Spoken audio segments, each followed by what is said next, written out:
Well, Queen's Goals is a social initiative aimed at the mental, emotional and physical wellness and development of young African girls. Having worked with several high schools across the Gauteng area, as well as the small and underprivileged communities in Johannesburg, the initiative encourages young girls to be agents of social change through motivational sessions, career workshops, community outreach programs, community development projects, food and feminine hygiene drives, to name just a few.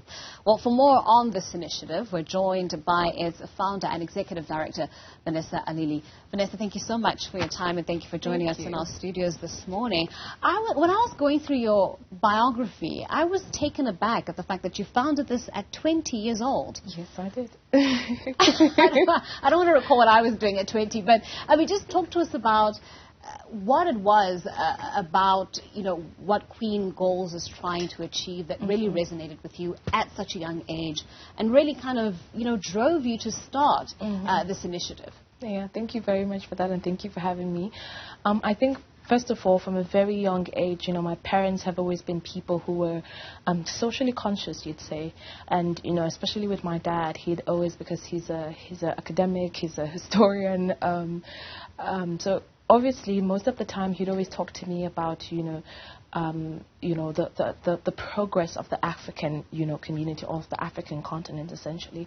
So I kind of grew up with those ideas being embedded into my mind of how can I, take my place as a young woman, in the world. How can I take up space, as Zunzi would say.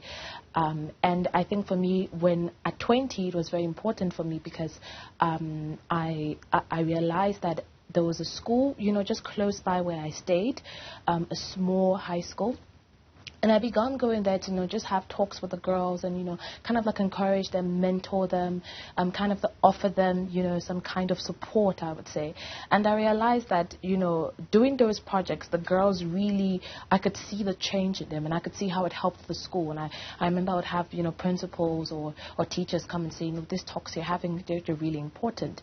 And I was actually inspired to have those talks, by my little sister. She's actually here with me in studio today behind the scenes. And because I would always, have talks with her and encourage her, and she said, my friends at school would need something like this, and that's how it started.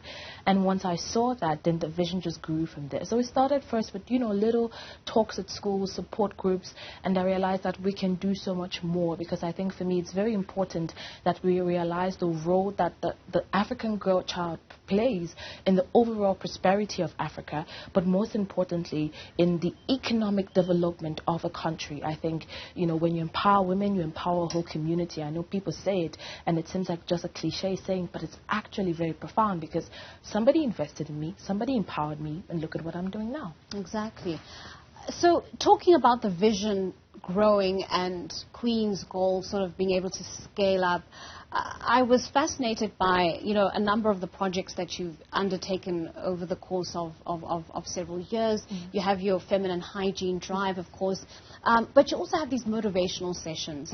And I think what struck me about those talks is that a lot of the times, the talent and the ambition and the tenacity and the drive is already embedded. It's there. Yes. It's latent. It's there. Yes. It's about the environment and whether or not the environment is conducive enough to kind of facilitate that development. So talk to me about your projects and how you went about, identifying them and sort of just making sure that they get out there to the communities that need them. Absolutely. I think for me, first of all, it started with engaging with communities that are, underprivileged, you would say. I don't like using the word, but I think it's the best English word to describe it, I suppose. So it started there with identifying those communities. And the reason why is because I'm passionate about youth there because they have the most potential. They have the biggest dreams. And I guess that's because they come from a community where they've had to struggle and work hard, to just have the little that they have. So that creates a lot of ambition in them. And I think equally, it builds a lot of character. So they really do have a lot of character to work with. So I think for me, that's where I started. That's where, my passion was, in starting with, not just smaller communities, but also schools and townships. So we've done some projects in Cosmos City, Blue Eagle High School. We've done some projects in high schools in Dipsloot and Soweto. We've been to Aurora Girls High, Dr. De Beers Naidu through school. There are a few more others, but these are the ones that I can remember at the top of my mind. So I think for me, identifying the need, first of all, is as the Queen's School's motto says, is that we look at the mental, the physical, and also the emotional need of the girl child. So that's why our projects are kind of like arranged the way they do, because if we look at, where we have feminine hygiene drives, that is catering for the physical and equally mental and emotional. Because if we look at a country like here in South Africa, I mean, the Global Citizen released statistics about how, girls in South Africa literally miss school because they don't have the right sanitary equipment or tools or whatnot. And that can affect the girl child's mental and emotional development, because they don't want to go to school because they don't have the right hygienic resources to be able to cater and take care of themselves. And that affects them and the place they play in society, because then they miss out on school, they miss out on their education. So I think it's absolutely very important for us to, when we're looking at community development projects, we first need to look at the heart and the mind and even the spirit of the people, and first identify that need before then moving them, to other kind of projects. I'll take, for example, we're working with a small center by the name of the Inner City Missions in Diepsloot. And over the years, and our programs are progressive like that, over the years we've had programs that, that deal with female hygiene, that deal with, the physical, mental, emotional wellness, you'd say, of the girl. And currently, between last year and this year, we've progressed into skills development. And now we're looking at the educational aspect of it. And we're empowering these girls with skills. We had one project that, for me, I think it's the crown of most of the projects we did, because I love the impact that came out of it. We had a basic hair braiding and skills development program. We're in partnership with, Sensationals Hair SA, Love Outside, Platinum Vida, and Noma Hair Salon. And Noma Hair Salon came in and trained the girls for about 3 weeks, a month, intensive, basic hair braiding training course, and afterwards they were offered an apprenticeship period at the same salon. And we've had feedback, we even have video reports of that, with the girls saying that, I now work at a salon, or I'm thinking of starting my own business. I do my moms and my friends and the women in my community, I do their hair on the weekend after school, and I generate some small income. And I think this is very important, because as Africans, having skills and a trade has always been a part of our history, especially if you look at pre-colonial history. So I think for me it was very important that our programs have that progressive nature.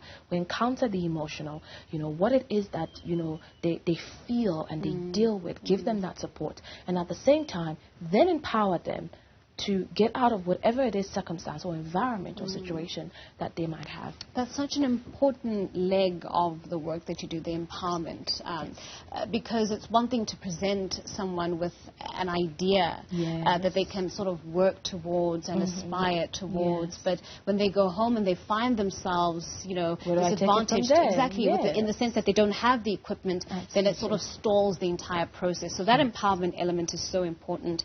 Something else is, of course, that you've managed to partner together and to work together with very impressive, successful black women who have come forward, told their own individual stories, because that's important. Context is always important, as a means of empowering in a different way, in a sort of inspirational way, in a sort of, look at me, I look exactly like you, and look what I have been able to do.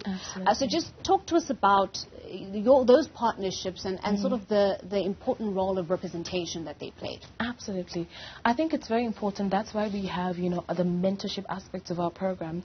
I think it's very important that we show women who have come from these backgrounds. Like one of the partnership we did was an examination motivation session with the High Court Judge Lebohang Madiba, and then we had that in Aurora Girls High. And I'll never forget when she opened up the talk, she spoke about how she came from a township. She said, I slept with rats. And, they were poor. Her and her family were poor, that's what she said. And she said one day she asked, and I'll never forget this because it impacted me as a young lady, because I've also come from humble beginnings as well. And she said that she'll never forget one day she asked her father, she's like, what happened? Why are we at this stage in our lives? Why don't we have, why can't we pursue our dreams? Why are we living this life? And he said, oh, my father didn't, and she said that was the moment she made up her mind that, you know what, I'm not going to pack up in the same parking lot my father packed up. If he's saying that, it's because of his father and his parents, I should take that ownership. And I think that's what's very important, is that us young Africans, especially young Africans, looking at this Gen Z and millennial generation, we can't keep saying, oh, it's the government, oh, it's the leadership. What are we doing about it? No, but so back to George Lebohang's story. So after that, she made up her mind. After matric, she went to UJ with the determination that she was going to get a scholarship. And she went in there, and the person she spoke to was like, no, we don't have a scholarship. But she kept coming back, and she was very pressing, that so much so that the person began to feel and empathize with her. And was like, okay, I would speak to this and speak to that. That's how she got her scholarship. She studied law, and now she's a high court judge in South Africa. So she motivated the girls and inspired them with her story.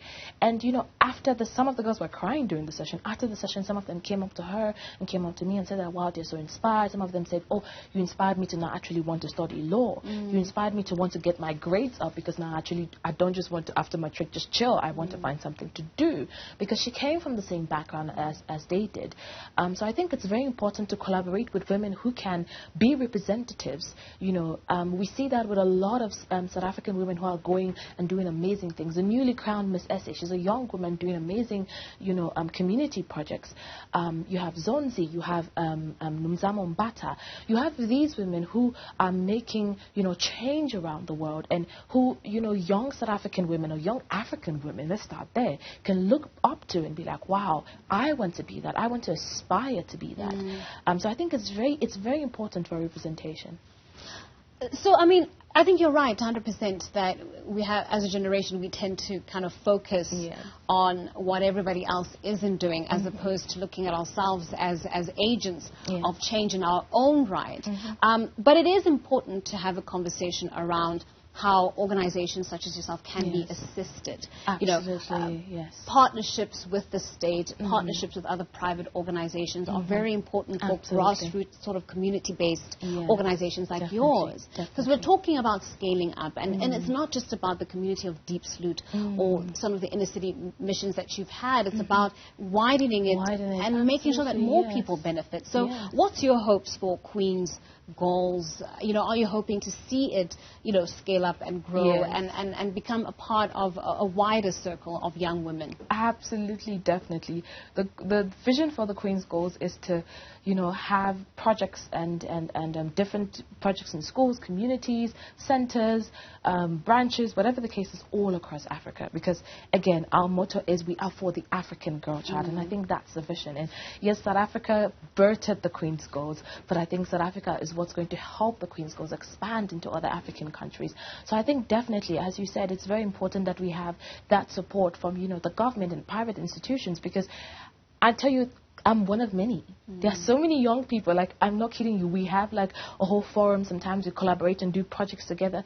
There are so many young people, literally my age and even younger, who are doing these same community projects.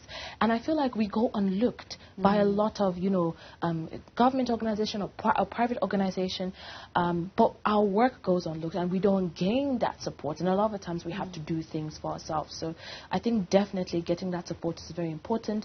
But I think in terms of, just global expansion or expansion in the African continent, but yes, global expansion, definitely. In 2030, Africa is going to have the largest workforce in the world. And about 80% of that is going to be young people. Right. And I think for me, that is what the vision I have for the Queen's Goals is, to be able to play a part.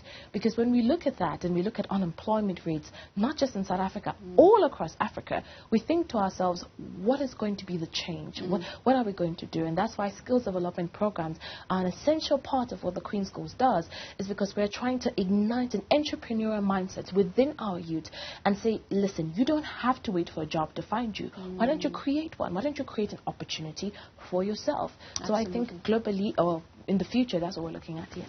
Well, Vanessa, this was an inspiring conversation. Thank you so much for coming into our studios and joining us. That was a founder of the Queen's Goal, Vanessa Alili, helping us to just unpack her business there.